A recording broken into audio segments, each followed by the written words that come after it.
ईश्वर अल्लाह God पर विश्वास करने वाले आस्तिकों का दावा है कि ईश्वर भगवान कण कण में बसा हुआ है। इस ब्रह्मांड के हर कण में ईश्वर अल्लाह गॉड बसा हुआ है। आपके शरीर में भी ईश्वर बसा हुआ है, पानी में भी ईश्वर है, हवा में भी ईश्वर है। यानी इस विश्व ब्रह्मांड में हर कण में ईश्वर का अंश है, ईश्वर बसा हुआ है।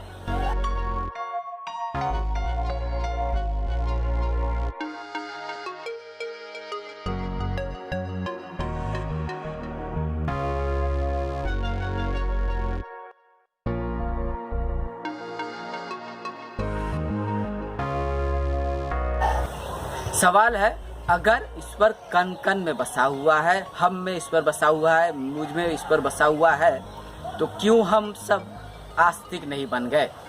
क्यों मेरे अंदर ईश्वर का अंश या कण रहने के बावजूद नास्तिक बन गया हूँ? क्यों मैं एक तर्कवादी युक्तिवादी बन गया हूँ और कण कण में बसा हुआ उस ईश्वर के खिलाफ आवाज उठा रहा हूँ, उन्हें अंधविश्वास, अफवाह, कल्पना बता रहा हूँ?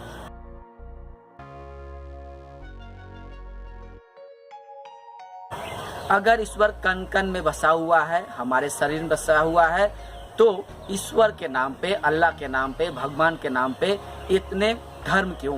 क्यों हिंदू, मुस्लिम, ईसाई आदि धर्म का निर्माण हुआ है? अगर ईश्वर हर इंसान के शरीर में कण कण में बसा हुआ है, तो क्यों हर इंसान का ईश्वर विश्वास, अल्लाह विश्वास, गॉड विश्वास अलग अलग क्यों है? क्यों कोई लोग ईश्वर पे विश्वास करते हैं, तो क्यों कुछ लोग अल्लाह पे विश्वास करते हैं, तो कहीं कुछ लोग गॉड पे विश्वास करते हैं? अगर एक ईश्वर कण कण में बसा हुआ है, तो सभी लोग या तो ईश्वर विश्वासी होते, अल्लाह विश्वासी होते, या गॉड विश्वासी होते। अगर ईश्वर कण कण में बसा हुआ है, हमारे शरीर में बसा हुआ है, तो क्यों किसी धर्म में ईश्वर को साकार रूप बताया गया है, इंसानों जैसा रूप रंग बताया गया है, तो कहीं किसी धर्म में ईश्वर को निराकार बताया गया है? अगर ईश्वर हम इंसानों के शरीर में बसा हुआ है, मेरे शरीर में बसा हुआ है, तो क्यों आज मैं नास्तिक हूँ, उस कण कण में बसा हुआ, शरीर में बसा हुआ ईश्वर को मानने से इनकार कर रहा हूँ? अगर मेरे शरीर में ईश्वर का अंश है, ईश्वर बसा हुआ है, तो ईश्वर क्यों मेरे मुंह से ईश्वर का पूजा पाठ करवा नहीं रहा है?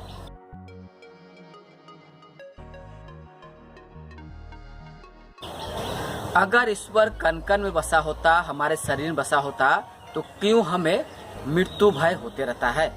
क्यों हम जब बीमार पड़ते हैं तो दवा लेते हैं, डॉक्टर दिखाते हैं? अगर हमारे शरीर में बसा हुआ है ईश्वर, तो ईश्वर की मर्जी से सब कुछ होता, हमारी बीमारी भी अपने आप ठीक हो जाती, हमें दवा की जरूरत नहीं पड़ती।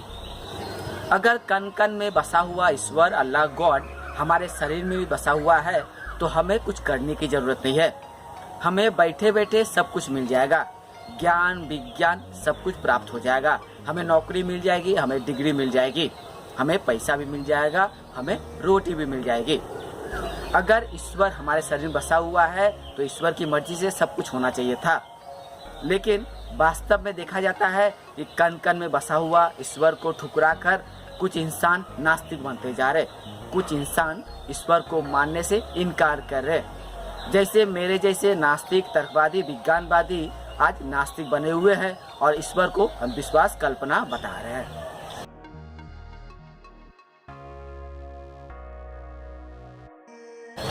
तर्क, युक्ति या विज्ञान की दृष्टि में ईश्वर, अल्लाह, गॉड ना कण कण में बसा हुआ है, ना विश्व ब्रह्मांड में बसा हुआ, ना हमारे शरीर में बसा हुआ है। ईश्वर, अल्लाह, गॉड कहीं नहीं है। यह एक अंधविश्वास है, कल्पना है। हम इंसानों ने ही अपने जरूरत के लिए कभी ईश्वर का निर्माण किया, उसे कण कण में बसा हुआ बताया। लेकिन आज ईश्वर नामक अंधविश्वास, कल्पना की जरूरत नहीं है। आज विज्ञान की, ज्ञान की जरूरत है। ज्ञान विज्ञान ही इंसान को स्वस्थ रख सकता है, शिक्षित कर सकता है, देश दुनिया को विकसित कर सकता है विज्ञान। कोई कण कण में बसा हुआ नामक अंधविश्वास या ईश्वर हमें कुछ नहीं दे सकता है। अगर ईश्वर हमारे शरीर में बसा होता, तो आज मैं आपको क्यों बताता कि ईश्वर अंधविश्वास है, अल्लाह अफवाह है, गॉड कल्पना है। अगर ईश्वर हमारे शरीर में बसा होता तो क्यों मुझ जैसे नास्तिक पैदा होते। अगर मेरे शरीर में भी ईश्वर बसा होता तो मेरे मुंह से ईश्वर का नाम होता, ईश्वर का गुणगान होता, ईश्वर का नाम से पूजा पाठ होता। लेकिन आज मेरे जैसे नास्तिक ईश्वर को अंधविश्वास कल्पना बताने में लगे हुए हैं, लोगों को यह समझाने में लगे हुए हैं कि ईश्वर अल्लाह गॉड का वास्तव में कोई अस्तित्व नहीं है। अगर ईश्वर कण कण में बसा होता तो ईश्वर हमें हमेशा स्वस्थ रखता, ना हम बीमार पड़ते, ना हमें दुख होता। लेकिन ईश्वर कहीं नहीं है, इसलिए हम लोग बीमार पड़ते हैं, दुख होता है, और इसके पीछे हमारा समाज, हमारा प्रकृति आदि कारण है। इसलिए जो लोग ये कहते हैं कि ईश्वर कण कण बसा हुआ है, हमारे शरीर में बसा हुआ है, वास्तव में ईश्वर कहीं नहीं बसा हुआ है। हमारे सिर्फ अंधविश्वास में ईश्वर बसा हुआ है। जिस दिन आप अंधविश्वास से मुक्त हो जाएंगे, आपको समझ में आ जाएगा ईश्वर अल्लाह गॉड एक कल्पना है, अंधविश्वास है, उस दिन कण कण में बसा हुआ ईश्वर का अस्तित्व हमेशा के लिए खत्म हो जाएगा। इसलिए आप तर्कवादी बनिए, युक्तिवादी बनिए, विज्ञानवादी बनिए और अपने युक्ति तर्क के आधार पे यह समझ लीजिए ईश्वर अल्लाह गॉड वास्तव में कुछ नहीं है, एक कल्पना है, अंधविश्वास है।